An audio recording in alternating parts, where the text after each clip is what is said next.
Navigating life with my in-laws has become quite a challenge. They seem intent on moving into our newly acquired home and expecting me to cater to their every need. The irony is, as soon as I began to find success and make money, their demands escalated. It's disheartening to see one of my life's biggest dreams coming true, only to have it undermined in the most absurd way imaginable. Welcome to the chaos that is my life, courtesy of my dear in-laws. My wife Jackie and I have enjoyed 2 happy years of marriage. I work for a video game company, and she's a college professor, and we've excelled in our respective careers. Since our early days together, we've demonstrated a shared commitment to building a future together. Call us fanciful or fast-paced, but our relationship has always been grounded in a shared vision. Our journey began with hypothetical talks about the future, which eventually materialized into a wedding and now a home of our own. The missing piece of our life plan involved securing a house, a crucial step before moving on to the next chapters, like pets and babies. We started in a modest rental, saving diligently to achieve our dream of owning a home in an ideal suburb. The prospect of having a space to call our own filled us with excitement. We took on extra jobs to make financial progress, which unfortunately led to less time together and strained our relationship. Despite the challenges, we persevered, scraped together the down payment, and secured a fantastic deal on a 4-bedroom house with a backyard, spacious kitchen, and 3 bathrooms. The house even came furnished, thanks to substantial gifts received after our wedding. This achievement marked not only a milestone for us as a couple but also a triumph in the face of economic challenges. Our home symbolized the unbreakable bond we shared. The only remaining task was to complete the purchase of white goods, a relatively easier step given the generous gifts we received. Yet, as we reveled in our success, the intrusion of my in-laws threatened to overshadow our joy and complicate our happily ever after. We invested in essential appliances, including cleaning machines and an executive refrigerator, enabling us to weather the situation for a few months. The first night in our new home was a joyous celebration, marked by a mini party with our closest friends and family. However, the tone took a somber turn when my in-laws subtly hinted at their desire to come and live with us, an idea that now haunts my thoughts. Let me provide some context about my in-laws. Outwardly, they are individuals who consistently present a facade of laughter and contentment, appearing to be exemplary parents to the world. However, beneath this veneer lies a darker reality that Jackie, my wife, has shared with me. Her childhood was marked by physical abuse and mental punishment, with her parents instilling bizarre beliefs, such as considering cartoons as satanic, deeming colored clothes unsuitable for public wear, and asserting that candy caused cavities almost immediately. These were traumatically misleading messages for children. Jackie's brother, Joel, the family clown, and the youngest sibling, faced rejection when he came out about 6 years ago, shortly after Jackie and I began dating. The parents did not handle his revelation well. I recall moments when Jackie seemed avoidant and irritable in the early stages of our relationship. I initially thought it was directed at me, but I later learned that these emotions were a result of family arguments involving Joel splashing onto her and their other brother. Despite Joel's relatively reserved nature, several disputes led to him leaving home. Initially, he sought refuge with a friend who offered support in dealing with his problems. However, after subsequent arguments, following the conflicts Joel had with Jackie and the other brother, he moved out, and to this day, his whereabouts remain unknown. Occasionally, he sends messages to Jackie and his siblings assuring them that he's fine, but he refrains from disclosing his location until his parents accept him. Regrettably, the older generation is steadfast in their refusal to embrace their son as he is, choosing to lose him rather than love him unconditionally. The question looms: do I want these individuals to be part of my son's life? Frankly, they're not even the type of people I wish to be associated with. Their pride in an old-school mindset clashes with my values. I refuse to be someone who lacks respect for others or, worse, pretends that everything is fine when it's not. Adding to my disdain, they now want to invade our home. They approached Jackie, And notably, I was excluded from that conversation. They didn't ask if they could move in. Instead, they issued it as a directive. Jackie's relationship with her parents is complicated. She doesn't want to be around them, yet she grapples with the belief that parents are parents and blood ties are unalterable. I'll admit that I've never been their favorite, for reasons ranging from my job in the lucrative video game industry to the fact that I have tattoos, which they associate with the devil. When I heard about their plan to move in, I adamantly said no. I urged Jackie to talk to them, but she insists she's tried, leaving me uncertain about how this situation will unfold. Fast forward to the present, and the scenario has become utterly bleak. My in-laws arrived with their car and suitcases, ready to move in. It's been a week since then, and conflicts have erupted. The primary issue revolves around their car, which they consistently leave in the garage, inconveniencing us. We must seek their permission to access our own truck when we need it. Despite being the ones who go out the least, they insist on keeping their car in the front for emergency exits. This ongoing clash has made the situation increasingly difficult. Yeah, I get it. It's understandable. But it's still incredibly annoying. They even made Jackie late for class because they left without the car and took the car keys with them, leaving us locked in. Jackie had to resort to taking the bus, arriving almost half an hour late. The worst part is that they don't seem willing to change or comprehend the impact of their actions. We've spoken to Jackie's brother Jonathan, but he feels unable to assist right now, given his 3 children and smaller, less comfortable house. We don't want to burden them further. My in-laws have their own house, and yet they seem to do this just to irritate us. Despite their age, they don't require special care. In fact, being in a place like this only stresses them more. It's not that I dislike extra help. It's just that they are like pieces of furniture, utterly useless. At least furniture is comfortable and helps you relax. They are the antithesis of furniture, annoying by their mere presence. It's only been one Sunday since they arrived, and if every weekend is going to be like this, I'd rather not have them in the same city. My mother-in-law blared the religious channel at full volume, disrupting one of the few occasions where Jackie and I could sleep in. Meanwhile, Jackie's dad smokes like a chimney in the courtyard, and the smoke occasionally wafts into our makeshift office, permeating the room with the scent of nicotine. It's unpleasant, makes me cough, and raises the risk of getting sick. Jackie tells me that her father quit smoking years ago, but picked up the habit again at 70, feeling that at that point, nothing else could hurt him. There are many aspects of this situation that worry me, but one specific concern is their hinting at bringing all their stuff from the old house to sell. This move would make their stay with us permanent, and that fills me with dread and sadness. As absurd as it may sound, my in-laws aren't fans of pets, and they refuse to adopt any animals. This leaves me wondering when they started having more say in my household than I do. Regarding Jackie, she does her best.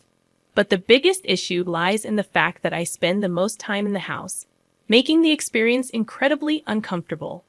Besides, they treat their daughter like a servant, asking her for breakfast and to buy medicine. I've offered to help, but she can be stubborn, insisting that, as her parents, it's her responsibility.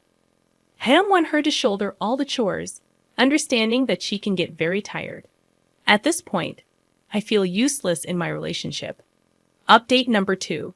Thank goodness this remains anonymous, as I wouldn't want my acquaintances to know that, like much of the world's population, I despise my in-laws. Mary and Joseph couldn't be worse as housemates. They've completely taken over the home that Jackie and I painstakingly built from scratch, from the decorations to our daily routine. Even the most personal touches, like buying tons of tapioca and putting up decorations from their trips around the country, now define more than half of the house. It no longer feels like the creation of a young couple, but has been transformed into their new sanctuary, and it disgusts me. Friction on both sides has escalated. There was a day when I was taking a bath, and my father-in-law casually announced that he was coming in to pee, claiming the upstairs bathroom was better. I protested, stating that this was a blatant invasion of privacy. However, he argued that I had the curtain drawn, so there was no need to be upset. Keep in mind, We have 3 bathrooms, and neither of them contributes to other aspects of the house, such as preparing meals. Jackie learned to cook with her siblings because it was a matter of life and death for her mother. However, the in-laws show no interest in contributing to household tasks. I thought they'd be a humble family that not only respected but also took advantage of their daughter's culinary skills. Instead, they are solely interested in the house, reducing Jackie and me to serving as tissues. Cheap ones at that. Our attempts to host friends have been marred by constant complaints from the in-laws. They text us incessantly from their room, complaining about everything from the music volume to our alcohol consumption. They even insisted that it's impolite for hosts to drink in their own house. Now, our friends formally decline our invitations, and it's disheartening. We're forced to sacrifice our social life to accommodate unwelcome guests in our own home. Update number 3. I finally experienced a brief period of peace at home. Jonathan, Jackie's brother, understanding our situation, decided to take my in-laws for a weekend under the pretext that his children would spend more time with their grandparents. We were immensely grateful, seizing the opportunity to enjoy some privacy. Friday was spent sleeping until noon on Saturday, without worrying about a thing. On Sunday, we watched movies and tried out a couple of recipes we've been wanting to make for a long time. As hard as it is to admit, we felt like we still had so much more to do. Consequently, Jackie and I discussed the difficult decision of asking my in-laws to find their own place, as painful as it may be. I assured her that I would stand by her side during the conversation, aiming to remain strong. We decided to discuss our concerns with her parents upon their return. That Monday evening, after returning from work, we broached the topic with them. However, initiating a conversation about not wanting an older couple to live with you is inherently awkward. The challenge lay in figuring out how to express our desire for them to have their own space without offending them. Inevitably, the discussion turned to the 2 options we saw: placing them in a nursing home or keeping them with us. Financial considerations were set aside as we genuinely believed a nursing home would offer the best care and comfort for everyone involved. Unfortunately, they did not share our perspective. The mere proposal offended them deeply. Despite offering to assist with expenses, they began raising their voices, insisting they were not feeble old people and that we needn't go to such lengths for them. Feeling the tension rise, Jackie spoke up, stating, "To be honest, it's become somewhat complicated for us to keep the 2 of you in the house, not so much economically, but in terms of living together because we want and need to have our own space as a couple." Their reaction was loud and defensive. Unable to tolerate their shouting, I interjected, stating that we never wanted them in the house in the first place. They invited themselves. This struck a nerve, as they felt we saw them as useless burdens. In response, they scolded us, portraying themselves as victims. My father-in-law, refusing to yield, asserted that nobody would force him out of his own house. The situation escalated when he turned violent, threatening me due to our age difference. While I am not a violent person, the confrontation brought out the worst in me. Jackie intervened, calming us down and suggesting we discuss the matter in the morning. By then, I had reached my breaking point. I firmly asserted that there was no way they would stay at my place. The night concluded with them retreating to their room, upset, mirroring our own feelings. Strangely, it became a night of peace in the house, with both parties silently stewing in their thoughts. I even dreamt of evicting them on the spot, as crude as it may sound. I'm struggling to find an immediate solution to this ongoing conflict, but Jackie and I are in constant communication, brainstorming potential resolutions. Update number 4. I sense that some readers might be anticipating a more intense turn in the story. And unfortunately, it did take a somber turn. Jackie had a significant argument with her parents, details of which she chose not to share with me. I was left in limbo for a couple of days. About a week ago, when their conversation concluded, I found Jackie crying as she packed a small bag, apologizing and explaining that she'd stay at Jonathan's for a few days. Just like that, my life vanished from our home to her brother's, leaving me alone with my in-laws for 2 whole days. No one addressed the situation with me during that time, and Jackie, through occasional messages, assured me she'd be back soon, enjoying time with her nephews. I tried to stay home as little as possible during this period, allowing ample time for reflection on what our next course of action should be. Despite my efforts, no clear plan emerged. When Jackie returned, she presented the final details of her master plan to rid ourselves of her parents. I won't delve into the specifics for now, but I'll emphasize that when someone messes with your spouse, even if they're her parents, forgiveness may not be on the table. Update number 5. It's been 3 long months since the last update, and the situation has left Jackie and me on edge. We've exhausted all avenues to evict her parents, even exploring legal means, but the protective laws for older individuals seem to work against us. In an almost absurd twist, they attempted to take over the house, revealing documents that implied Jackie's consent, though she signed without understanding. We chose to remain silent at the time, but now, we've decided to show them no mercy. We've organized a plan to sell the house without informing them. It's painful that we can't even make it our own home, but it seems we may have to follow in the footsteps of Jackie's younger brother, Joel, and simply disappear from their lives. In our pursuit of happiness and peace, the realization struck that having my in-laws hovering over us, whispering negativity, was not conducive to a good life for anyone. So we've decided to offer our house to work colleagues of a friend, people we're not particularly close to. My friend will play a pivotal role in recommending the house for sale at a good price. You might wonder about the whereabouts of my in-laws in this equation. Well, they'll be on vacation with my father-in-law's younger sibling for 2 weeks. During this time, we plan to finalize arrangements, take our belongings, and leave the house under Jonathan's care. He's been helping us and assured us that his parents still have their old residence to return to. Jonathan is not afraid to confront them when they move back, especially since his family lacks the space to support them, even if they wanted to. We'll be making them move during this period, organizing everything to remain anonymous long enough to slip away unnoticed. It may seem a bit crazy, but we're serious about regaining our own space without unwanted intruders. Update number 6. We're still at the party, and if my excitement is palpable, it's because we all are. I'll cut to the chase, as I sense your anticipation. We did go through with the change, finalizing the sale, leaving the place, and what transpired afterward is worthy of a television series.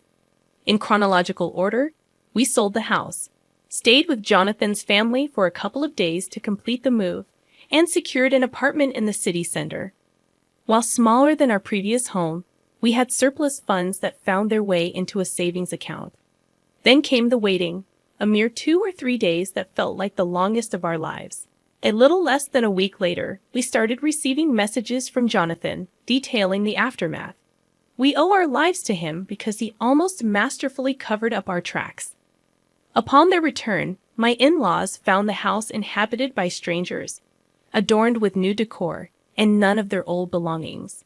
The family that was now in residence returned to find a pair of older individuals complaining and yelling about why they were in their house. Instead of being bewildered, the family's reaction infuriated my in-laws. So, without hesitation, they dialed the police. While I wasn't privy to all the details, I knew it was a bitter situation. The elderly couple ended up spending a couple of nights at the police station as authorities tried to untangle the mess. What intrigued and somewhat troubled me was the conspicuous absence of our involvement in the elders' saga. The new owners reached out to us, but we insisted they relocate the elderly pair due to the potential legal ramifications of illegal trespassing, a demand they promptly fulfilled. Legal disputes ensued, and we closely followed the proceedings. Thankfully, we remained unscathed, only providing some private statements. It was a trying time, and Jackie shed many tears, but ultimately, we emerged victorious. The elderly couple, facing the possibility of trespassing charges, incurred a substantial fine and were mandated to return to their own home. This marked their lowest point, as they were already established in a residence, making the legal implications quite severe. In a nutshell, we got what we desired. The elders paid the fine, tails between their legs, and we returned home. According to Jonathan, they couldn't have been angrier. Oddly enough, a couple of positive outcomes emerged from this ordeal. First and foremost, We reconnected with Jackie's brother Joel, who, upon learning about his parents' actions, decided to rejoin us. We invited him home, and he accepted. Future updates will delve into his stories from the past few years. Plans for a family dinner are in the works, sans the older folks. We're eager to capture moments with pictures, knowing that the parents lack social networks to stalk us. Here's a little secret. After the dinner, we plan to reveal another joyful development. Jackie's pregnant, and I'm going to be a dad. It's an exciting time for us, financially supported by what we saved at the apartment. Though not guaranteed, Joel expressed a willingness to assist with the baby's care. We're thrilled, as we were on the brink of thinking it might not happen. Despite the potential awkwardness when the baby asks for grandparents, we're embracing the start of a new and promising chapter for our growing family. Reflecting on the comments, some argued that our actions were overboard, advocating for a straightforward confrontation. While I understand those sentiments, the unique plan we executed unfolded successfully, leading to positive outcomes in our lives. Feel free to share your thoughts in the comments section below. I appreciate your engagement and hope you all have a fantastic day. Stay kind.